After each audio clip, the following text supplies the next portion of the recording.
welcome to this week's episode of Not D&D. I'm your host, Jessica, and this week joining me, we have Emiel. Thank you so much for joining us. Hey, thank you so much for having me. Well, I was excited because I heard about the Electrum Archive, which we're going to be talking about today. So I do another podcast, and my co-host brought it up, and we talked about it there. And I was really interested, and I thought, I want to learn more about this. So I thought you'd be the best person to tell me all about it and go into a deep dive about it. So if you listen to Morris's unofficial Tabletop RPG Talk podcast and heard about it here, we're going into more depth here than we did in that show. But before we talk about the Electrum Archive, I would like to be nosy and talk about you as a person and as a game designer. So what was your first memory of tabletop role-playing games? Can you remember the first game you played? Yeah, like the first game that I played was, I believe, Advanced Dungeons and Dragons, like 2nd edition. I think it was like some modified version of it, like some homebrew version of like a local game store owner who ran it. Yeah, and it was very interesting. It's like this interesting, like medieval, like it was basically like historical medieval times, but then with some fantastical elements. So it was like actual England. Yeah, that just really like hooked me on it, and from there on I played like a bunch of different things, like 3rd edition and then like eventually 5th edition. And from there on I just, through like podcasts and like other people, I like rolled into like more like old school and like indie stuff. Yeah, and that's where I'm at now. Fantastic. And would you say like fantasy is really kind of the genre you love and lean into? Because with the Electrum Drive, that's obviously a take on fantasy as well. Yeah, I think fantasy is like the starting point for a lot of what I do, but I like to inject like more like science fantasy elements, like more like things that aren't traditionally like under like the fantasy umbrella, like things like spaceships and stuff. So yeah, it's like fantasy is the starting point, but I like to spice it up a little bit with like more interesting things and like try to break the genre a little bit. Sounds interesting. Well, we'll do a deep dive on the setting and go through it in detail. But I do, as you know, as you said, you listened to some episodes, you know that I ask, how did you move from somebody that just plays and enjoys games to being somebody that's creating them? Well, I went to school for like game art, specifically for like video games. So I already like was part of like like the more creative like side of things. Yeah. Like creating like games, and eventually I kind of like fell out of love with like video games. And during like a period where I was like searching for, hey, what do I want to do now? Like what do I like to do? And eventually just settled on like role-playing games. It's something I do in my spare time. Why wouldn't I like try to do something more with it and like try to make something of my own? Fantastic. So I think I see a lot of crossover for people that do work in digital games, video games, then move to kind of tabletop games as well. Because I think there are so many transferable skills, like obviously different mediums, but there's a lot that can transfer about things.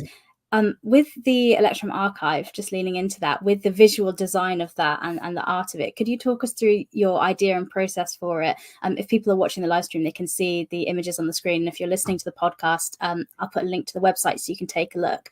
But yeah, could you talk me through your ideas for the look of the Electrum Archive? Yeah, for the look of the Electrum Archive, I wanted to be like fairly consistent, because one of the things that I enjoy about like role-playing games products is that if they're like a little bit more consistent in their art direction. So I work with like a few different artists on it, and I do a lot of art myself. But I made sure to do like lean into like a very distinct like line art style, and like make it very like almost like Mobius like kind of like aesthetic, and be very clear also towards like the other artists that was the type of vibe that we were going for. And with regards to like the attire of like the characters in it and like the NPCs and stuff, like I try to make it like familiar, like that it's something that like it feels a little bit grounded but also like weird. So like the characters have like these these clothes that they wear that like seem like very like earth-like, but they aren't like necessarily like normal like historical fantasy stuff. So exactly like what you were saying before, it's kind of like fantasy as your starting point, but then it's got a little bit of a twist, add a little bit of spice, and Yeah, exactly. okay. Yeah. Amazing. So talking about the setting for the Electrum Archive, so could you talk us through the setting? What sort of world are we walking into? As the cover says, it's a science fantasy role-playing game. So Tell me more. Yeah. The world of the Electrum Archive is the world of Orn, which is this planet where there are like a lot of humans there, and like in the ages past there were these like giant spaceships that floated above the planet and around it, with this like unknown alien race in it, and they eventually like all fell down to like the planet, and these humans are now like scavenging and like exploring these wreckages to find elder ink, which is like the fuel that fueled a lot of these machines made by the aliens.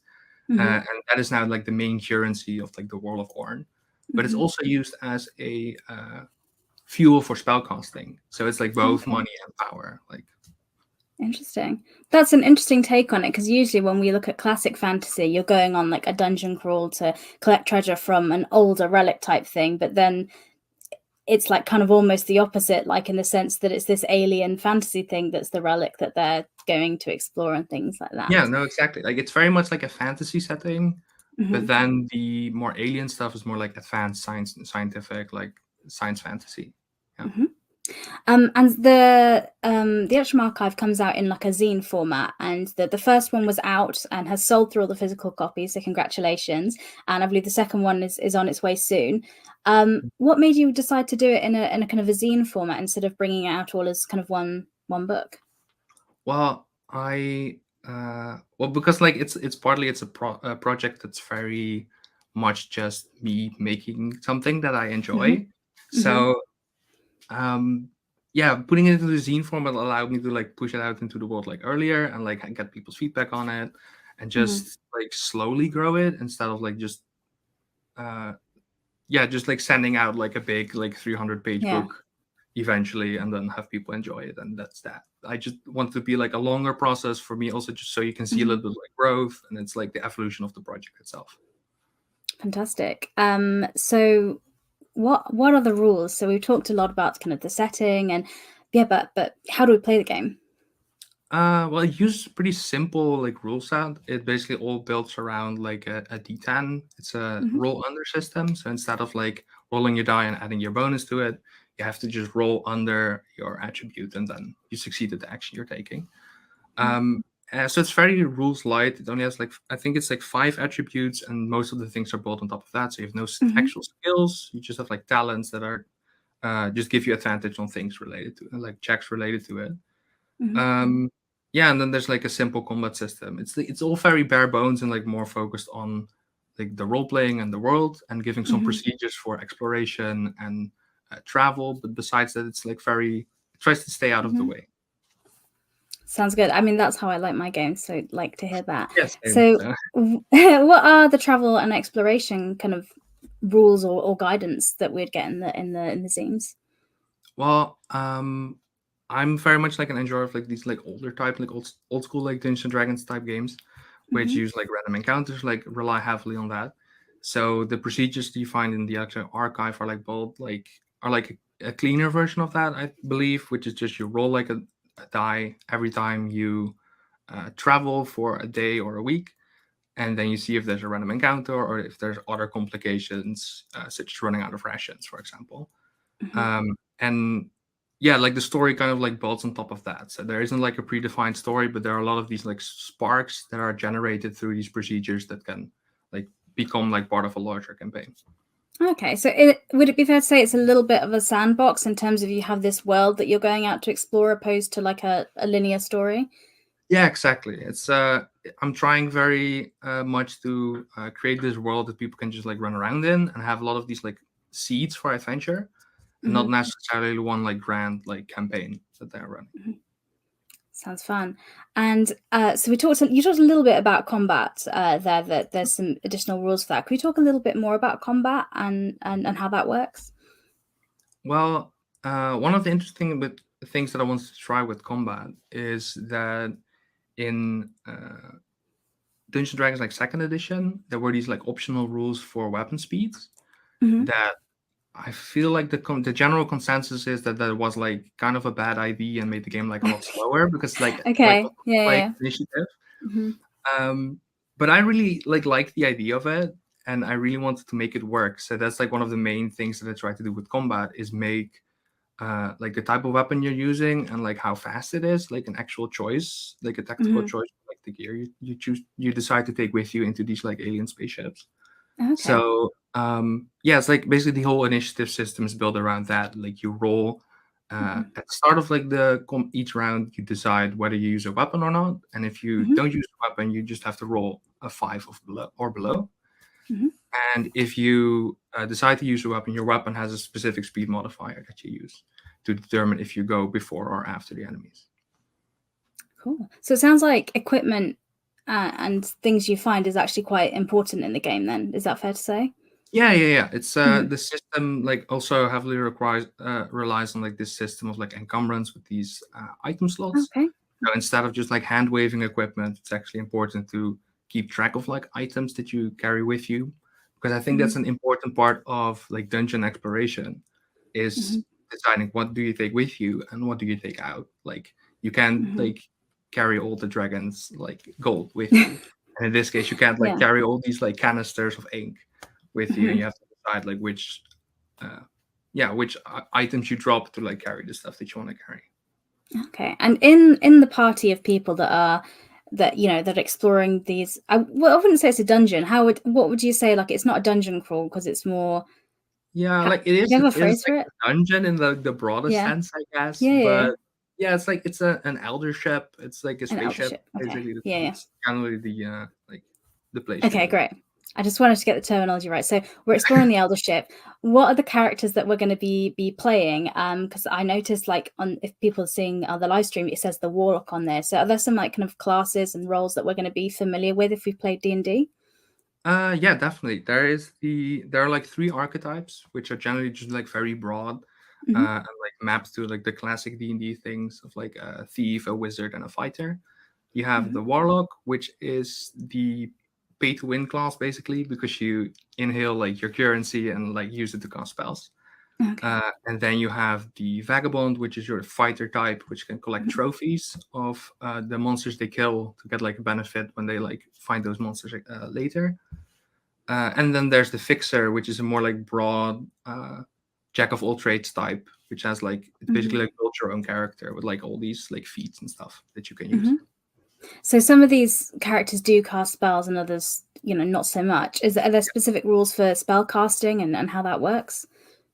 Yeah, like because like the ink is such an important part of the setting and it's used to cast spells. There's like a spell casting system which uses random generated like spell names that the warlocks use that they like generate when they make their character. Which is like keywords like void prism, for example. There's just this big random table with keywords that you can use and like roll up random spell names. And then to decide like how those spells actually work, because there are like so many, you use like a system of like a 4-tier system to determine like how much ink you need to inhale to cast these spells and how powerful the effect will be. So it's very free form. Just during the game, you can say, oh, I have this spell name. Let me interpret it in this way. Okay, GM, like how much ink would this cost if I want to like make this effect happen? Okay, cool. And I assume, is there guidance in the book? So if you're a new GM running this for the first time, is there guidance on how you make that call for how much it is? Yeah, there are like these 4 tiers, which go from minor, moderate, major to mythic, which describe what type of effects they would usually like take effect in the world basically, and like how strong they are, and then how much ink that will cost. So they're like these 4 like tiers that you can use as like a guideline. Okay, fantastic. Okay, so we have the characters, but adversaries in the game, so monsters and NPCs. Who are we going to be encountering in the world? Well, one of the big things in the setting is like there's a lot of factions that like are like at war with each other over this ink. So there are like these merchant houses, which are like these old merchant houses that have are trying to like claw back like some of the former like power they had, because there was this big pandemic basically of this like mushroom plague. And a lot, of course, it's like just like in The Last of Us or something. It's it's like some kind of like mushroom fungal parasite that like grows out of your bones, and it's not very nice. So, but there's this whole like there was this big trade network where all these like merchant houses like did a lot of trade and like had a lot of power basically, but the whole network collapsed during this like period. So in this new age after, a lot of these houses are like trying to get back some of their power and are using like ink to like wage war against each other, and players can like find themselves like caught in like the middle of that basically. Oh, yeah. As some players, could they be part of those merchant houses, or could that be part of their story? Or Oh yeah, of course. There's the characters also choose like a background at the start of the game, which gives them like a little setup of like where they belong in the world. And one of them is like the houseborn background, which ties them specifically to like one of the houses, okay, and gives them a few skills that go along with it. Fantastic. With this, how easy would you say this game is for somebody that's new to kind of running games to pick up and play? Would this be a good kind of, look, I want to try GMing for my group? Would this be a friendly option for that? I don't think necessarily that it's a good game to start with, because I'm not going into a lot of detail about like how to run it. There's a lot of stuff that's just assumed like in the rules, because I'm trying to keep it like very small and concise and just give you an interesting setting instead of like learning you how to run a game. But I give some examples like in the forward of like places where you can go to get like a little bit of setup for how you should run games like this. By signaling to other games that do that very well, such as like Mouse Ritter and Cairn, which are both two games which have like a similar vibe and similar complexity, but offer a lot more tools for running games as this. Perfect. So you'd say this would be good for somebody that's like, played and run with other systems and is looking for something new and something different to kind of run for their party. Yeah, exactly. So it feels to me like this is a campaign game. These are the vibes I get for it, because it's got a lot of kind of lore and a lot of information, and it's like a sandbox to explore. So what are your future plans for kind of supporting, the world and the setting? Well, I'm working on the second issue right now, which was kickstarted like earlier this year, and because the first one is like purely like the foundation, like establishes the world, shows you what the factions are, gives you some monsters and a lot of like random encounters and stuff to like color like your setting, like your sessions. Yeah. And the second issue is meant to give a little more like table ready like material, so there will be like 2 adventures in it. Okay. Which are like actually just like it's a dungeon and a heist in one of like the merchant house towers, basically. And there will also be a downtime system, which uses like downtime turns, similar to like a game such as like Blades in the Dark, so you can run like longer campaigns and have these periods of rest between adventures where you can do like side projects as like players. Okay, cool. If people want to read up on what you're doing and find out when the second issue is available, where's the best place for them to do that online? With all things like regarding the Electrum Archive, the best place to find is like the electrumarchive.com. But if you just want to know more about like the other things I'm working on, because I'm working on like multiple games at the moment, and other projects that I'm doing, you can subscribe to my monthly newsletter, where I just give like a quick breakdown each month of what I'm doing. Okay. Yeah. Fab, sounds great. And we talked a lot about the Electrum Archive. So, like I say, issue 2 is kind of being worked on right now. Issue 1, you can get the PDF immediately available for it. Is there anything I should have asked you about the game, or anything you want to talk about that we've kind of left out that you want people to know? Good question. I think, one of the things I think that's worth emphasizing is that it's very much like the Electrum Archive is it's a project that's still growing. So a lot of the things that I'm writing are, it's a bit experimental, and I also don't know exactly what I'm doing like half of the time, but I think that's part of the fun of it. So like just taking the players and the GMs like on a journey to a place that I find interesting, and I hope they find interesting as well. Yeah, well, it certainly interested me as well, and hopefully to other people listening. So yeah, if you go to the electrumarchive.com, where you can pick up a copy of issue 1 and like follow for information on more bits and pieces there. One thing I did want to ask you about, which I just remembered, is the thing that piqued my interest was your kind of inspiration for it, because you mentioned your inspiration was like the Elder Scrolls and Morrowind. If people are a fan of that sort of system, what are the parallels in there, and how did that inspiration make its way into the game is the other question I wanted to ask. Yeah. The interesting thing, I really enjoy the Elder Scrolls Morrowind. It's like one of my favorite games. Yeah, I love it too. And I think it shows like in the Electrum Archive. There are like a bunch of like things that are inspired by it. I think the most interesting thing about that game is that it's so alien. It's like it's a fantasy setting, but it isn't just not medieval England basically with dragons. Yeah, it's not Lord of the Rings again. Yeah, exactly. That's like a vibe that I was trying to catch with like the Electrum Archive as well. So I think that's like one of the main inspirations of it. And I really enjoy the spell making in Morrowind. So that's also part of like why I want to have this like freeform system with the spell casting in the Electrum Archive, because I really enjoyed like making my own spells and like just like the freedom that it gave basically. Yeah. Fantastic. That was great. I meant to ask that in the settings question part of it, but I got in there at the end with it, so that's the main thing. Thank you so much for coming on and sharing your game with us. I do have a final question that I ask everyone, is that do you have any recommendations for other TTRPGs? And the rule is it can't be a game that you've made, and it can't be D&D, because this is not D&D. Yeah.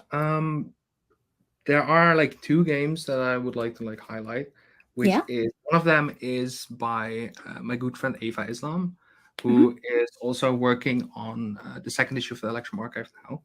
And she made like a game called Errant, which is basically this old school inspired RPG. It's very much like dungeon crawling and like adventuring and stuff. And it's rules light, just like the Electrum Archive, but it's very like procedure heavy. It's like how she describes it. And so it has like a lot of these like procedures for all the things you might want in a game without it being a very complex game. It basically feels like somebody took all these like home rules of people who run like old school type games and put them all and like crammed them all into like one little booklet. Okay, cool. Yeah, I have it here. It's this. Nice. Like Errant. It's really good. Like just like give it a look over. It has some really interesting things in it. And the other thing is a setting, just like the Electrum Archive, which is Vaults of Farn, which is also a zine series which recently got this nice hardcover, which collects like I think the first 3 issues. And it basically comes with, it's like a setting, but it's mostly a setting told through like random tables. So it has like these pages with a bunch of random tables that you can roll on to make your own version of the setting. And it's this also like science fantasy setting, which I believe is like inspired by games like Caves of Cod and also just like these science fantasy type games. Amazing. Thank you. It's 2 great recommendations there. Thank you so much for coming on. Thank you so much to everyone who watched and listened as well. We will be back next week with Not D&D. Wherever you listen to this, we'll be back there again next week. Thanks very much. Bye.